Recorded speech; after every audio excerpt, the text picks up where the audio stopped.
بسم اللہ الرحمن الرحیم۔ آج کا سبق میں آپ کو بتایا جائے گا اسماء موصولہ کے بارے میں۔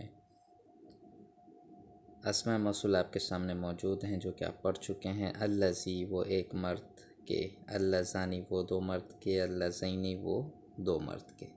اللذین وہ سب مرد کے، اللتی وہ ایک عورت کے، اللتانی وہ دو عورتوں کے، اللتینی وہ دو عورتوں کے، اللاتی وہ سب عورتوں کے، اللواتی وہ سب عورتوں کے، ما جو چیز، من جو شخص، ایون جو کوئی، ایتن جو کوئی۔ تو یہ سارے اسماء موصولہ ہیں، اور یہ اسماء موصولہ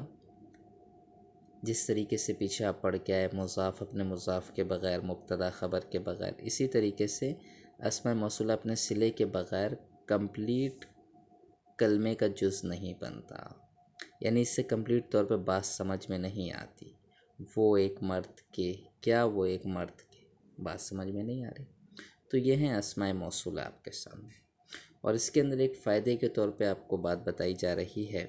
کہ الف لام بامانہ اللذی اس میں فاعل اور اس میں مفعول میں، یعنی اس میں فاعل کے صیغے آپ علم الصرف میں پڑھ چکے ہیں، ضاربن ضاربانی ضاربون، ناصر ناصرانی ناصرون، کہ اگر اس میں فاعل کے شروع میں آپ الف لام لگا دیتے ہیں، جیسے یہاں لگا ہوا ہے ضاربن، اس میں فاعل کا صیغہ تھا، لیکن جب شروع میں الف لام لگایا تو یہ کیا ہو گیا الضارب، تو معنی کیا ہوگا الذی ضرب، وہ ایک مرد کے جس نے مارا، المضروب بامعنی الذی ضرب، وہ ایک مرد کے جو مارا گیا۔ اور اسی طریقے سے ایک فائدے کی بات بتا رہے ہیں کہ ذو بامعنی الذی کے ہے، ذو بامعنی الذی کے ہے، یہ ایک قبیلہ ہے بنی تے، ان کی زبان میں اس کو جو ہے اسماء موصولہ میں لیا جاتا ہے۔ فائدہ، اسم موصول وہ اسم ہے جو بغیر صلے کے جملے کا پورا جز نہیں ہوتا، جو کہ آپ کو بات بتا دی گئی، اور صلہ جملہ خبریہ ہوتا ہے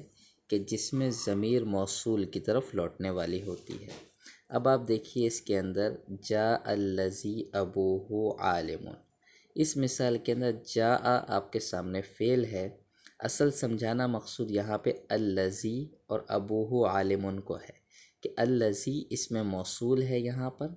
اور ابوہ عالم، اگلا جملہ کیا ہوتا ہے، جملہ کیا لکھا ہوا ہے، خبریہ ہوتا ہے، تو یہ ابوہ عالم جملہ اسمیہ خبریہ ہے۔ اور اس کے بعد اس میں ایک فائدے کے طور پر بات بتائی کہ جس میں ایک ضمیر ہوتی ہے وہ موصول کی طرف لوٹنے والی ہوتی ہے، تو الذی کی طرف جملہ خبریہ میں سے کون سی ایسی ضمیر ہے جو لوٹ رہی ہے، تو آپ یہ دیکھیں ابوہ، ہو ضمیر اس کی طرف لوٹ رہی ہے، معنی کیا ہے جاء آیا، الذی وہ ایک مرد کے، کون ایک مرد کے، ابوہ، ہو ضمیر اس الذی کی طرف لوٹ رہی ہے کہ وہ جو ایک مرد آیا اس کا باپ عالم ہے۔ تو یہ آپ کو سامنے فائدے کی بات بتائی۔ اب انشاءاللہ اس کی میں آپ کو ترکیبیں حل کر کے بتاتا ہوں۔